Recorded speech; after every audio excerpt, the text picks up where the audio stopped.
Welcome to the Breakthrough to Excellence podcast. I'm Jasmin Haley, healthcare provider turned educator, entrepreneur, and startup strategist. Not too long ago, I was burnt out, overwhelmed, depressed, and full of fear from a toxic work environment. I created my business out of necessity to create a legacy I can be proud of today. It helps me transform the lives of women every single day to pursue their dreams and entrepreneurial goals. I created this podcast to share the empowering stories of entrepreneurial women, help you break through self-doubt to your greatness, and share business strategies to help you create a thriving and profitable business. If you are an emerging entrepreneur or business owner that wants to create the mindset needed to escape burnout, reclaim your personal power, and pursue your entrepreneurial dreams, this podcast is for you. Stay tuned and listen in. Hey, this is your host, Jasmin Haley, for the Breakthrough to Excellence podcast, and our guest for this episode is Nikita Thigpen. She's regarded as the #1 balance and relationship advisor in the world. She is the CEO of Thick Pro Balance and Relationship Management Institute, a global personal development company headquartered in Philadelphia, PA, that's reviving the industry. She is an international best-selling author in 7 categories and over a dozen hot new releases on Amazon for her recently published survivor memoir entitled Selfish: Permission to Pause, Live, Love, and Laugh Your Way to Joy. Ignited to activate others, Nikita's author of the personal transformation book that we just mentioned. She's a podcast host, a sought-after keynote speaker, wife, mother, and G-Bunny, grandmother, who's been featured on the Lifestyle Channel and recipient of the NAACP Award as one of the 101 top influencers in Philadelphia, along with other notable awards and appearances. She's also my first business coach and my mentor. Welcome, Nikita, to the show. Oh, thank you. I'm so excited and thrilled to be here for so many layered reasons, but I'm going to shut up now. Listen, I cannot wait for you to bless these listeners. You've blessed my life in so many ways, and people already know that I'll go on and never stop. And that's just who I am. Okay. I'm totally heart-centered. And so I want to dive into your entrepreneurial journey because I think, once the listeners get a chance to grab this book, they need to grab this book, Selfish. You have to read this book because I honestly feel that the female experience with entrepreneurship is so different from my male counterparts. And we struggle with very similar challenges that only we can understand. Yeah. And so I really want to dive in deep on what your entrepreneurial journey has been like. What made you go into the realm of owning a business, especially since you are a healthcare healthcare provider. You're like one of those key, not a sort of, but it's just a different aspect of healthcare. So share with us, how did you get into entrepreneurship? Child, we ain't got enough time. So let me give you the succinct version. So Jasmin knows, and some of you who have been following Jasmin for a while may also have heard or come across one of the platforms, because I've definitely interviewed this brilliant maven on so many levels as well on our Balance Boldly podcast. So you may have heard already that I'm a licensed clinical social worker by background. Trauma-informed care was my specialty for over 20 years, kind of the rooted foundation of my expertise.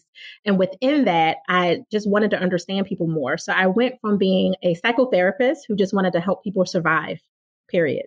I just wanted them to survive the post-traumatic stress, the anxiety, the horrible relationships, the intimate partner violence, whatever it is, the grief and loss of losing their children, because I worked at CHOP for almost 10 years. Whatever that was that they were just trying to maneuver through.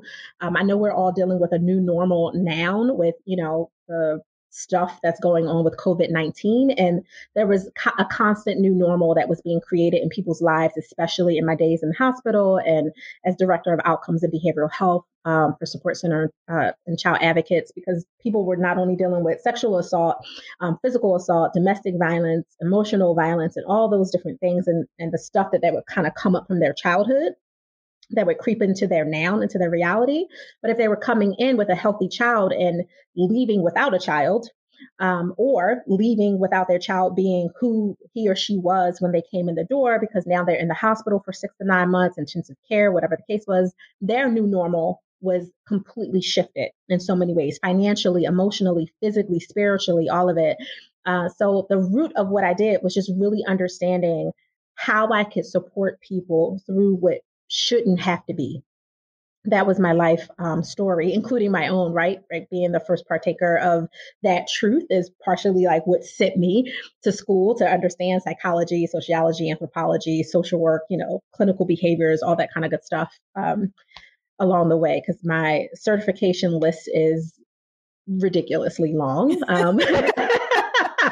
And partially because education was my hiding place, right? Like I'm a nerd for life and I'm really unapologetic Yes. about it. I love it, right? Like one academic to another. And in parentheses, and I'm a creative, an innovator, and an activator. And education was only one aspect of that for me. So there was this longing, this pulling that I was feeling all through my years of like, well, how do I get to that other side of myself, that creative side, that side that can, break limitations and break the box that being an academic and a clinician and a psychotherapist kind of puts you in. And I kind of created those walls myself too, right? Like when I went for my master's degree, I said, oh, well, obviously a road to entrepreneurship will be to open up my own clinical practice. But I realized that that's not my style. I didn't want to have a beautiful, well decorated office with a couch for somebody to lay on, person after person, hour after hour, and that be my story. I wanted to be able to help individuals and families and couples in all areas of their life. So I got introduced to the coaching world, specifically breakthrough success coaching, and understanding that part of the challenge that they were having along their road was how it impacted their finances, how those finances impacted their ideal of who they were as people, as humans, as providers, as supporters, as potential innovators and creators themselves. And to be quite frank and open, because most of your listeners, I'm hoping, are over 18, it was impacting their sex life, which, when you think about it from a continuum, was also the space that I came from trauma, is trying to help them see that they could be loving, passionate humans and not have to see themselves as less than or whorish or anything because of whatever that narrative was that they were fed when they were being assaulted or victimized in any kind of way. Because we lose that. Speaking for myself personally, you start to question, well, why am I, such a sexual being, an animal? Like, does that make me horrible? Because you hear stories of what it should look like if someone was assaulted before and what they shouldn't do. Meanwhile, I'm turning all the way up in my bedroom, like all the way.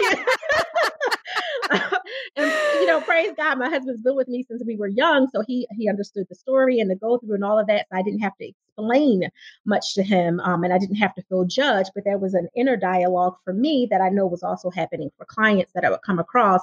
That was like, like, doesn't that mean that you're going to, cheat or be promiscuous or be this other person if you're like that? Because you should be in a shell. And I'm like, no, I'm a beast in the boardroom and I'm a beast in the bedroom, and I shouldn't have to apologize for that.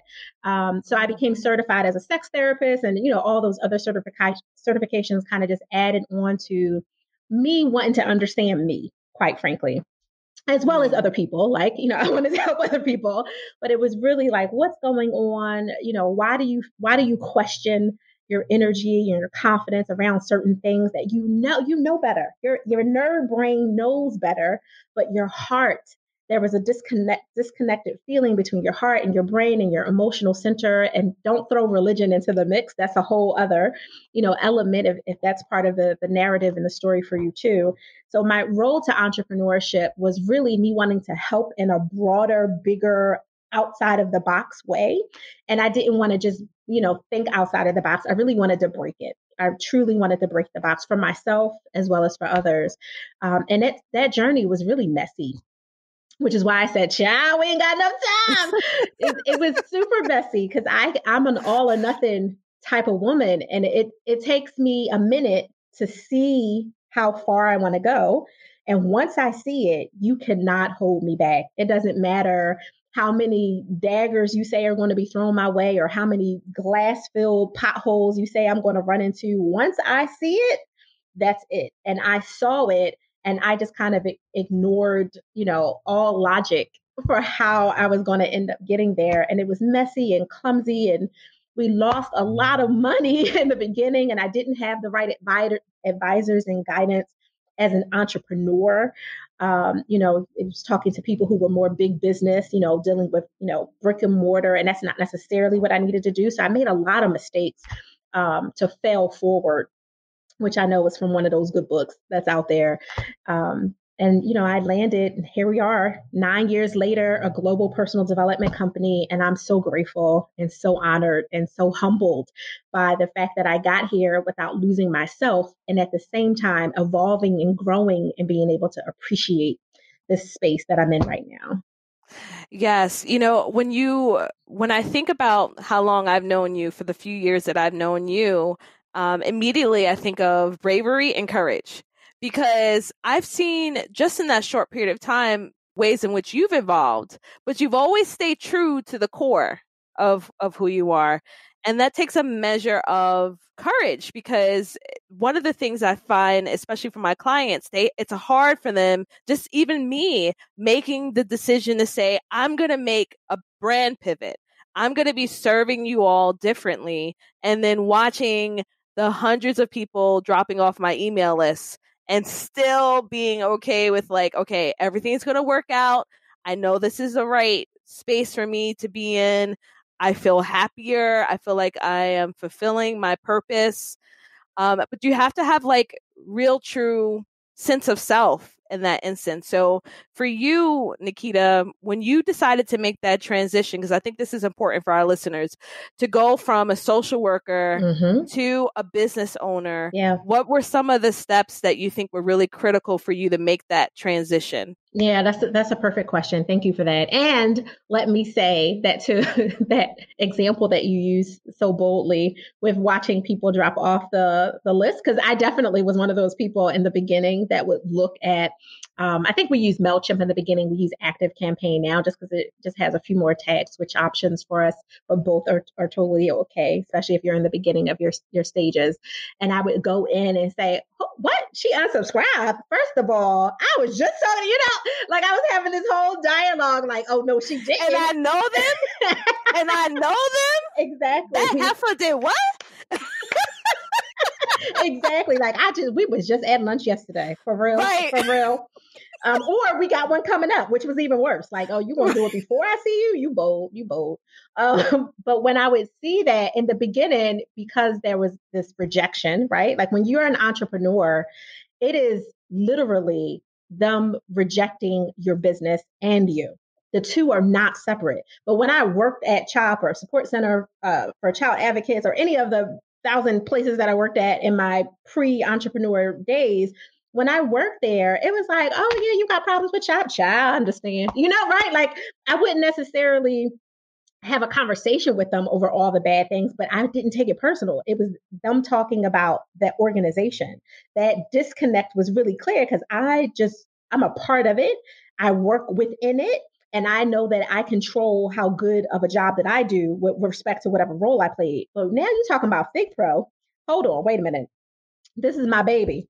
I pushed this baby out. So when I sent that newsletter out with, content within the context of whatever it was that I was talking about that week to, balance your relationship or your love life or your business, whatever it was I was talking about that week, and you decided to unsubscribe, you unsubscribed from me. That's how I took it. Like, so you want to cancel that lunch we got next week then? Okay. Like I literally, especially in the early years, I really took it personal, and it was hard for me to do that, for me to not do it, quite frankly, until I got some coaching around it on how to separate, because you will have people who will shade you along the way, right? Like it has nothing to do with whether or not they liked or didn't like the newsletter. They just don't want to give you more applause by participating in any way. But that's like 0.0001% of the people who are on your email list. Those are probably the same people who joined the email list because they were waiting to see you fall and fail. And now that they see you getting, whatever it is that you're promoting that week, you're giving better tips, you're sharing, more in-depth story and context is more heartfelt. Maybe you even shared you got an award or you started a new podcast, whatever it is. Oh, they're like, oh, you're not going in a failure way? because this is what I was watching. I was waiting to watch you fall. Now that I see that you're climbing, I don't need to be here anymore. So they disengaged. So those people were waiting, on the sidelines, just like looking for you to trip and fall when you were running that race, regardless. So once I started to be able to separate that, I stopped putting myself in a space of rejection. And I started looking at that bill. That gives you some context. Look at Yes, that, honey. right? Like, look at that monthly bill, because it makes, for all the new entrepreneurs that are listening to this, it makes a difference when you go from 500 or 2,000, depending on your package and your plan, to Girl. 2001. As soon as you hit that one person over, your plan jumps from $39.99 to $99.99 or whatever the case is. So when they started unsubscribing, I said, thank you. You just made room for the right people to get in, for the right person to be nurtured by whatever element of truth that I'm bringing, or tips and techniques, tools, whatever it is, so that not only will they get that and I'll be able to help more people in this tribe or community that I'm creating, but that one person that just joined in, now that those 100 stepped out, well, they probably just, over time, right? Because you want to nurture people. But within a couple of months or so, they might have joined a program or package I had that paid for that subscription 5 times over. So thank you. So I literally started saying thank you when I saw people unsubscribe. And then I stopped watching. It was just, I go in quarterly to make sure we clean up the list and make sure we're not sending anybody anything that they don't want, and tagging and segmenting and that kind of thing. But to answer your question of like what were those steps, I did it the wrong way. So I wouldn't suggest people do it the way that I did it. The way that I did it, because I was extremely emotional and I was kind of I was pulled by my vision, but I was pushed into jumping into it really early when I had two doctors basically tell me they thought I had breast cancer and I needed to get a mammogram. So I walked out of my second appointment on the same day and told my husband, like, so I'm giving my 6 weeks notice on Monday. So don't do that. I wouldn't encourage you to do that. Because I really looked at life like, listen, if this is how it's going down, it's not going to be going down working at a place that I don't feel appreciated, that I could do in my sleep with my eyes closed and I'm not being challenged, because I am genetically coded to do things that are more challenging and to do them successfully. So I was like, I can't, be in this mundane, mediocre relationship at work. It's boring. I would go walk to my car 1.5 miles for lunch just to sit away from the people and to come back. And the people were fine. It was the work. And I felt such a non-congruent relationship with it. So don't do it that way. The way that I was, and I lost $100,000 in the first 6 months because of that, by the way. I jumped in completely not prepared the way I needed to be prepared. My nerd self kicked in. I went to the Small Business Association. I went to Wharton for them to review my 68-page business plan. I did role plays for pitching and negotiation. I did all of that stuff the right way for a small business that, I opened a 6-office, 1,500 square feet, 3-year commercial commitment for an office space that I did not need. Like, when I tell you I did it the wrong way, I totally did it the wrong way. Lost a lot of money, avoided a couple lawsuits because of getting out of that lease, like, all of that stuff. And it definitely damaged my relationship. My husband and I had to prepare from that, because when I get gung ho, I get gung ho. So I look at him like, you can get rolled over if you want to, or you can, get out of the way. And because he loves me enough to support me, he was like, I'm gonna step on the side, but I'm also gonna let you know that this is wrong. And it's something ain't right with this. And we're gonna have to, look at how this is affecting us. So we had a lot of cleanup to do from that. Doing it the better way was when I hired my first coach. I went to a VIP day of 10 other people. That was my first experience. So it wasn't a one-on-one experience. I really appreciated the small group, the intimacy of it, being honest. And it was a marketing coach, actually, who was spiritually grounded, which is what I needed. And I didn't know it, but it was what I needed. And in this kind of brand, I don't know, workshop activity that she gave us, she walked over to me, looked at my paper, and I remember it being something like, what does your brand represent? What do you feel like are in alignment with you? And what are your skills? Like, we kind of had to map everything out. She looked at it for about 2.2 seconds and said, you doing staffing? That's not what you need to be doing. You're a coach and a consultant. You need to flip that around. And I looked at her in my pure ignorance and said, I just spent $65,000 getting this together. What we won't be doing is changing this around. I ignorant, just pure ignorant, because I didn't know any better. Now here I am paying to be here to get some help and I'm refusing it because I wasn't ready to receive it. And so, I would say that as well. Like, be mindful of what you're asking for because you have to be ready to receive the answer when it comes and put it into practice. I didn't put it into practice. So I lost another $35,000 after that conversation with her, after I had already spent almost $65,000 at that moment. And about 4.5 months later, because I had already paid for a 3-day conference with her that was like 300 and some of us, right? Like, so another group experience. In that 3-day conference, I had every epiphany that you can possibly have. And it wasn't because of necessarily what she was saying or whatever. It was the energy in the room, the collective of the brilliance of the minds that were in there, and me feeling like I had a safe space to be honest with myself. And it was in that moment, which was roughly about 6 months into my business, into this failing, flailing situation that I had created and I caused out of my ignorance and my attempt to rush into something instead of doing it in a more methodical, planned and programmed way. It was in that moment that I had my come to Jesus moment, if you will, and realized that I was the problem, that I needed to get out of the way because all of my academic self wasn't going to help me here. Not if it wasn't aligned with what was spiritually centered in me and grounded. And I had to hear my heart. And my heart was saying, you don't like any of this anyway, but you're feeling like because the books say you can make X amount of dollars, per week, per month, so this is how you should do it. So when I broke free from that, I had to heal and my marriage had to heal, right? And my pockets had to heal because it took some time for us to rebound from that. We were completely bootstrapped. We didn't have loans or anything. Like when I say we did it the wrong way, we did it the wrong way. So we had about 3 years of trying to clean up from that. And in that time, I attracted a lot of vultures too. People who came in that should have been clients that wanted to come in as friends. And I was so desperate to find someone non-judgmental. That was the energy that I was putting out there because I was judging myself, that I was allowing people in that should have never entered into my space. They couldn't even hold my glass to this day, like in this moment. And I say that with love and confidence, not arrogance, but I allowed them in because I just wanted it so bad. I wanted to feel like there was someone else that wouldn't judge me, especially if they rocked the hat of entrepreneur or business owner too. So I had a lot of mistakes that literally grew me up really, really, really fast. I know that wasn't a sweet, like step 1, step 2, and 3, but that's my truth. Listen, it's powerful. It's powerful. And I have even seen myself. So it's so funny that you mentioned like what not to do. Well, that's what I did too.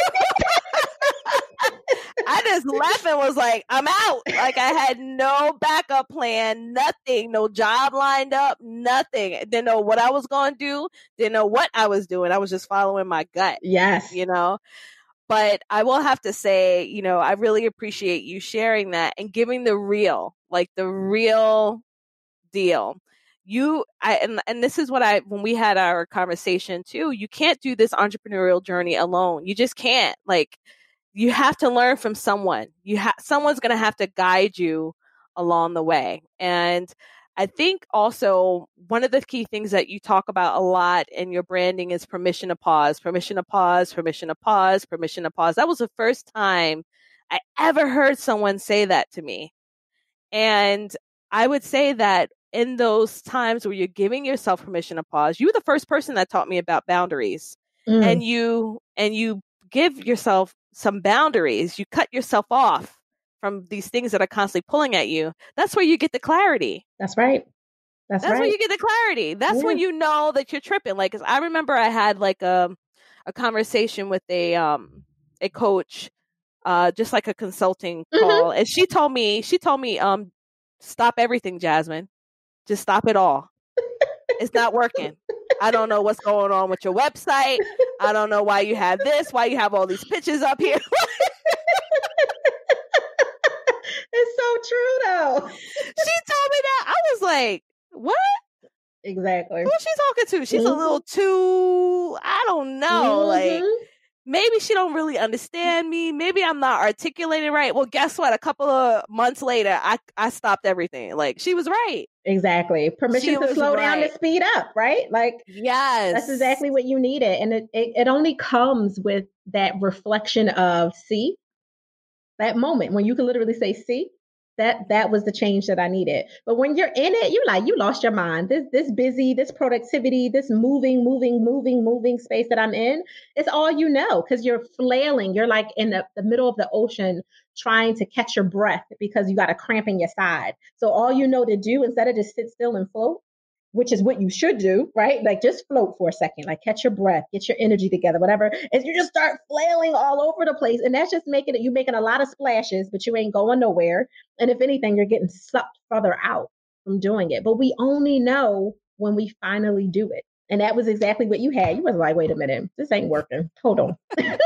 No, and you find too that if you don't handle some of those, I hate to call them like demons, but I just feel like they really, if you don't handle that, like I know that I've made business decisions and partnerships because I didn't feel like I was worth enough. Yes. Yes. Like, and I was fully capable. I was like, what the heck? Like, why did I do this when I don't really need this additional stress? When I could have done it on my own, or I could have done this, I could have done, whatever. And I really honestly feel that the foundation to any success for any business starts with first fixing your stank. Yes. Fixing your funk. Fixing everything that's going on with you personally first, because it's going to manifest itself in your business. It does. Your business, your friendships, your sistership, brothership, whatever it is that you have going on. And it definitely shows up in your personal, like intimate relationship. I'm speaking for myself and the tens of thousands of clients that I've helped. There's no way that you can be a beast in business when you got all this stuff going on at the level that you're capable of. Like, so you and I have talked about this too, like, our C game, because I can speak for myself with that. My C definitely looked like somebody else's A plus because my capacity is A plus plus plus plus. But I know I'm not fulfilled because I only gave you C. I gave you C level and you accepted it as amazing, but that's not what it was. So you're walking around like, oh, Nikita, and Nikita's sitting here like, God damn, like what?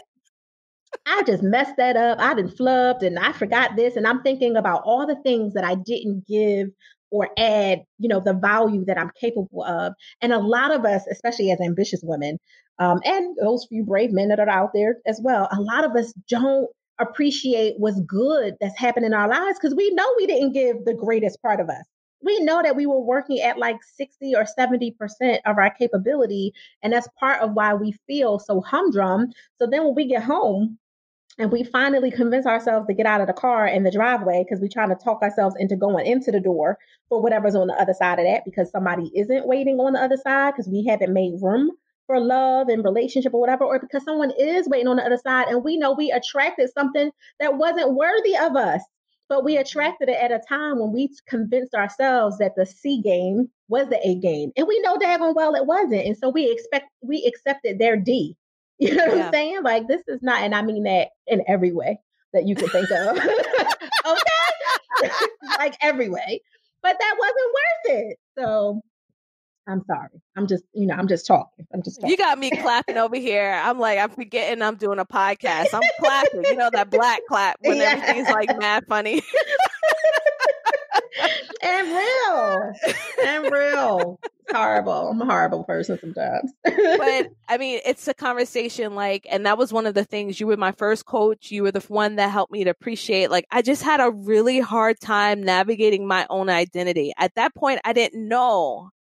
And it was still wrapped up in everything my kids was doing and everything my husband wanted. Like, just recently, he said something to me that a few years ago would have triggered me. Like, it would have I would have went berserk. Like, how dare you? I'm like, and when he said whatever he said to me, I said, well, you know what? That's your opinion. Yep. That's growth. I was like, growth. That is growth. Wow. Yes. That's your opinion. You don't understand. Exactly. When you catch yourself in a way that you're like, wow, 5 years ago, 2 years ago, 6 months ago, I would have went to jail over that. I know I would have. I know me. I know the old me would have went to jail. I'm growing. And then I give praise. I'm like, thank you. Just thank Yes. you. I appreciate that I didn't allow that moment, that comment, or that inaction, because that could be it too, right? Like when you Yep. know that they need to do something to knock me off my square. Because once I get knocked off, I'm fighting to get back on, and I'm fighting any and everybody that's in my way, including perhaps the people that love me, but just might have had a bad moment. You know, like you love your husband. He was just having a moment. It was all right. You ain't had to cut him. Yeah. And thank God you didn't, you know? Listen. Yes, but do I appreciate that growth and get into a place where you fully understand who you are and then what your mission in life is, like your purpose. Amen. Not everybody's supposed to understand that, Mm-hmm. All right, so here's my last question to you. What advice would you give yourself the very first week, the very first month of owning your business? One word of advice. And is this when I was decided to do it the right way, or is this just period? When you first started, what would you tell yourself? It could be a phrase. I was literally thinking one word. I honestly, to do it all over again, my one word would have been filter. I did not have a filter in place for processes, however you say, the appropriate phrase, for people, right? Like a new entrepreneur, people see, oh, she must got some money for her business. So you need insurance, you need it, right? They're just coming at you with what can you add to their pocket. And if it's not financially, they want to get in your pocket, your network pocket, and you just need to have a filter in place because there are some people that are so amazing and you guys have to grow together and get to know each other. So they'll be worth it once you have that reciprocity, which would probably be my second word, filter and reciprocity. But I should have had a filter in place to be able to decipher who were the wolves looking at me as a bleeding bunny, for lack of a better, versus who were just being honest about their agenda. And can do nothing but respect that and help them see that I can help them more if they also helped me along the way. And just having, being able to have that confident conversation with them along the way. So I would definitely say filter. I love that. All right. Please let the listeners know how to contact you and where to find your book. Yeah, perfect. So Instagram is my favorite social media platform. So Ask Nikita, and I'm Ask Nikita everywhere, Facebook, Twitter, all of it. But Ask Nikita on Instagram is the best place to come and just, fan, follow, and interact. Thigpro.com, THIGpro.com is our website. And you can find my book, praise God, everywhere books are found. Amazon, Barnes & Noble, BAM, IndieBound, you name it. We are 40,000 places and growing. So Amazon seems to be people's favorite, but we are everywhere. Selfish, Permission to Pause, Live, Love, and Laugh Your Way to Joy by Nikita Thigpen. Yes, and tell them about your podcast too. Yes, Balance Boldly. It is literally about moving from that space of survival into a place where you can thrive in work life and in love. Balance Boldly is also available everywhere podcasts can be found. Awesome. Well, thank you so much for being on the show. It's always so good talking with you. Thank you. This was awesome. Thanks for tuning in to the show. Dive in deeper by visiting the show notes for this episode or listening to more episodes on JasminHaley.com. If you found value in the show, share with a friend or leave us a review. I'll see you next time.